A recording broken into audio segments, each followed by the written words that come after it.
Ala sayyidina Muhammadin wa ala alihi wa sahbihi ajma'in, amma ba'du.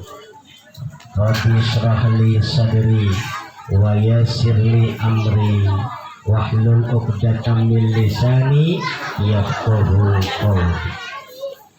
Qala ta'ala fi kitabihil aziz wa huwa asdaqul qailin. A'udzu billahi minasy syaithanir rajim. Bismillahirrahmanirrahim. Wa ita'azzana rabbukum la in syakartum la azidannakum wa la in kafartum inna azabi wajib itu wajib. ila akhir. Hadirin kaum muslimin rahimakumullah. Segala puja dan puji syukur kita panjatkan kehadirat Allah Azza wa Jalla, Allah Subhanahu wa Ta'ala, yang pada kesempatan pagi menjelang siang kita masih dapat berkumpul bermuajahah bersilaturahim dalam rangka talabul ilmi dan memenuhi undangan Sohibul Bait Bapak Edi sekeluarga, yang mudah-mudahan hadirnya kita, datangnya kita, tumbuhnya kita di tempat ini dijadikan atau menjadi sebuah amal ibadah, amal soleh di hadapan Allah Subhanahu wa Ta'ala. Amin. Amin. Ada ibu-ibu gua ajak doa susah banget. Kalau didoain tuh amin. Iya. Ibu-ibu apa lagi ngapain nih, mikirin apa nih? Apa kepanasan? Apa udah lapar? Ya. Dua-duanya Ustaz, kepanasan iya, lapar iya. Ya kalau gitu nggak lama-lama dah. Iya.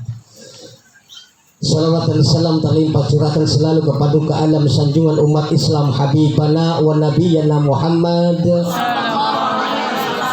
kepada seluruh keluarga dan para sahabatnya juga. Mudah-mudahan kita tergolong daripada umat Rasulullah yang istiqomah, konsisten, dan yang paling penting adalah di mana kita diakui oleh Rasulullah sebagai umatnya dan mendapatkan syafaat beliau di yaumil qiyamah. Amin ya rabbal alamin.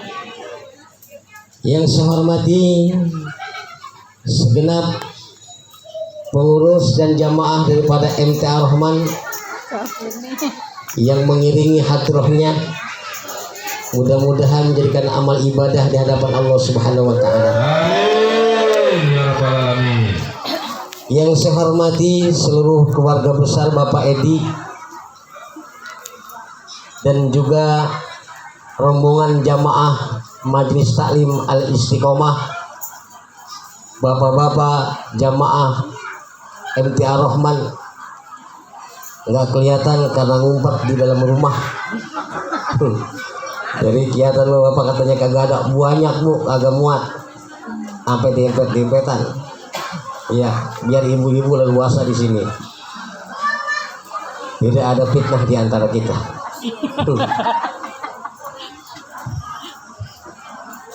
Ibu-ibu semua hadirin wal hadirah, bapak ibu yang dimuliakan Allah Subhanahu wa Ta'ala, juga mudah-mudahan mendapatkan rahmat dan ridho Allah Subhanahu wa Ta'ala. Juga Ananda Safran Abian Wirendra bin Bapak Edi, mudah-mudahan dijadikan anak yang soleh, yang berguna bagi nusa bangsa agama, menjadi kebahagiaan kedua orang tua, mampu menyelamatkan orang tua di hadapan Allah Subhanahu wa Ta'ala. Bicara masalah khitan bersumber daripada Nabi Ibrahim alaihissalam. Kalau bersumber dari Nabi Muhammad, hampir tidak ada sejarah tentang khitan Nabi Muhammad SAW, karena Nabi Muhammad lahir ke alam dunia sudah dikhitan. Jadi ini sejarah siapa? Nabi Ibrahim. dari Nabi Ibrahim alaihi salam terus tersambung kepada baginda Nabi Muhammad sallallahu alaihi wasallam. Kalau zaman Nabi Ibrahim, Bu, kita nggak kayak sekarang. Sekarang ada laser. Zaman dulu nggak ada. Nabi Ibrahim sunat pakai apa? Kampak. Seram banget pakai kampak.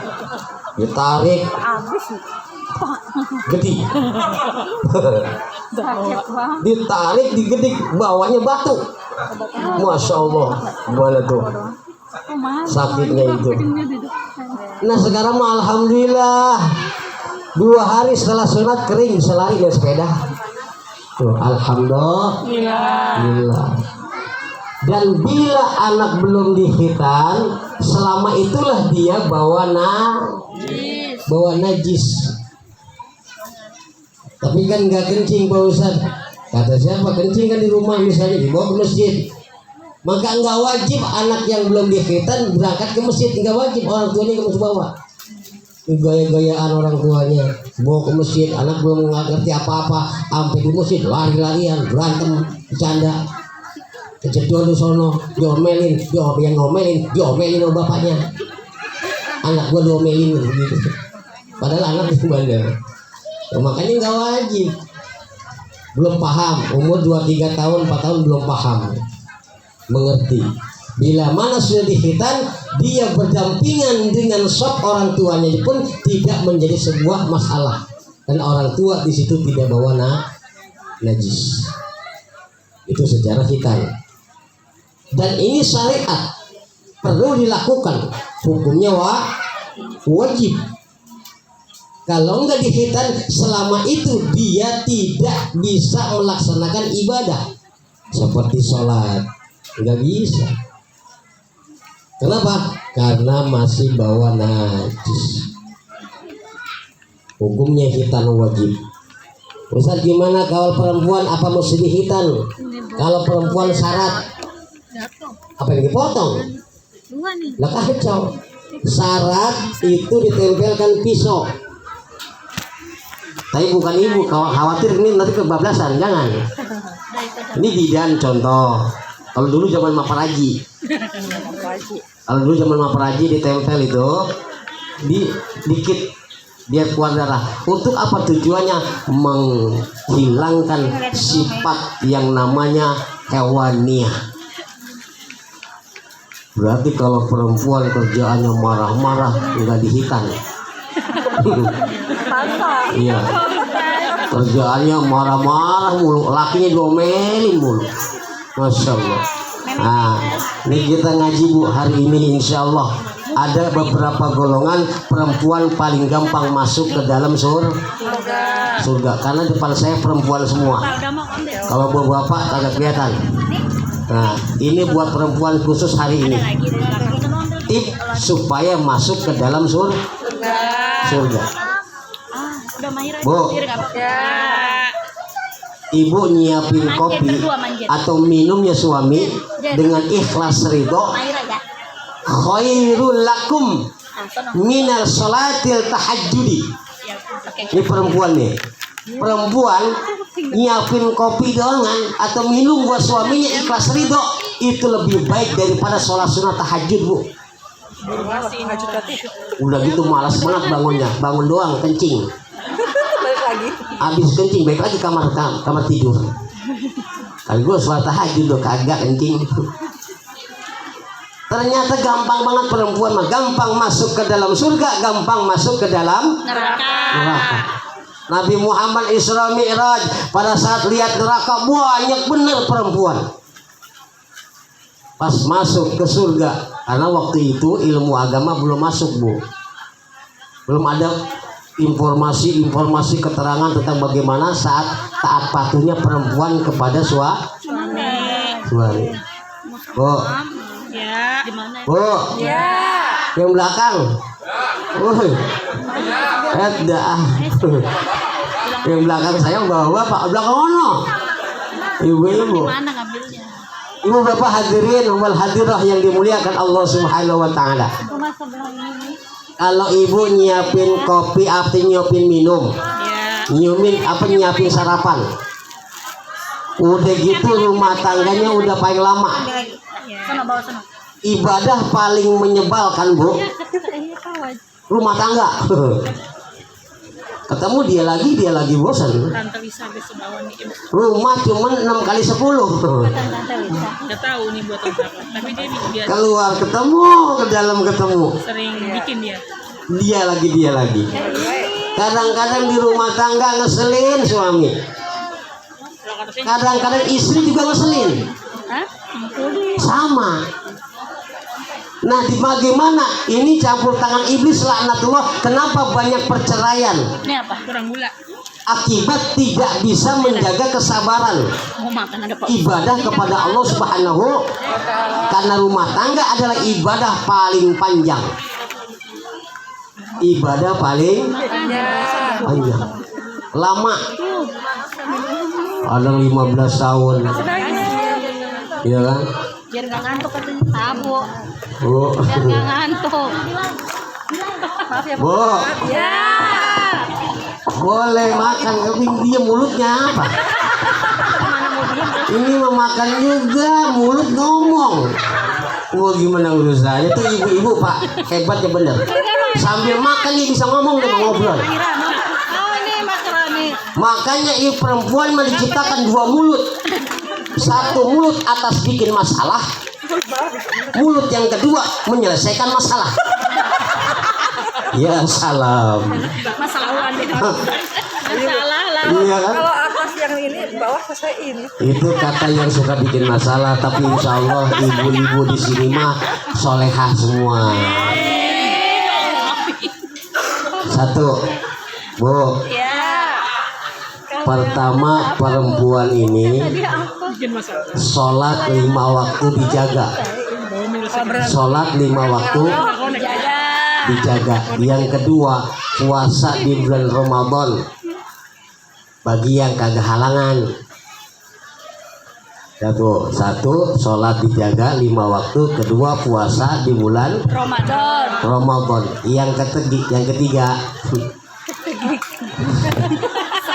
iya, sholat dulu. Kasih minum dulu. Nyari air dari tadi kagak ada. Kopi. Orang Kode. sodokin Mas Nur, sodokin. Iya. Asisten. Tusuk Mas Nur, tusuk. Nah, begitu. Kopi sengaja gak diminum-minum buat tadi sini maksudnya. Satu, sholat 5 waktu dijaga. Kedua, puasa Ramadannya dijaga. Yang ketiga, taat patuh sama suami. Tuh, 3, taat patuh sama suami.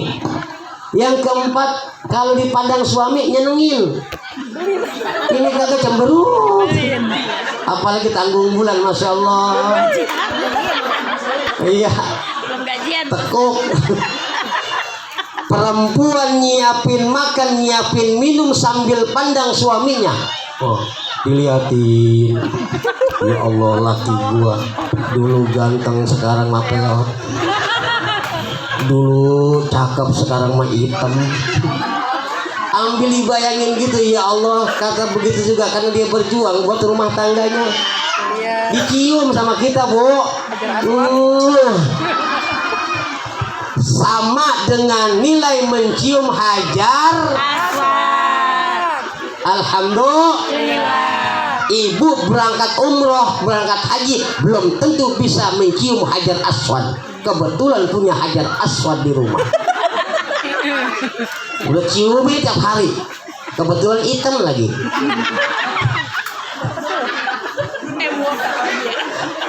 Hajar artinya batu, aswad artinya hitam. Di kita laki kita ada hajar aswad begini, gue punya hajar aswad, gue manfaatin terus. Pulang-pulang lakinya diciumin, asa ketemu, kata lakinya, lu ngapa jadi begini? Gua ngamalin ilmu. Dari Pak Ustadz. Kata Ustadz Eman, kali nyium laki karena Allah ibadahnya sama nyium hajar aswad, tapi bukan begini caranya, gue diciumin mulu. kayak orang gila. Ibu-ibu yang dirahmati Allah dan dimuliakan Allah Subhanahu wa taala. Yang kedua, istri kalau ngapa-ngapain izin sama suami. Ya. Izin, Bu. Insya Allah. Ini mah boro-boro izin itu ya namanya paket saban hari datang. Boro bilang laki. Masya Allah, yang ngasih duit laki. Kagak izin, kata lakinya apa itu? Paket. Banyak ya, Bu. Hampir saban hari paket mulu. Padahal sholat sunnah aja atau puasa sunnah aja harus izin Suami. Ini paket nggak pernah izin. Yakin saya mah. Sama kayak di rumah kayak begitu. Saya bingung.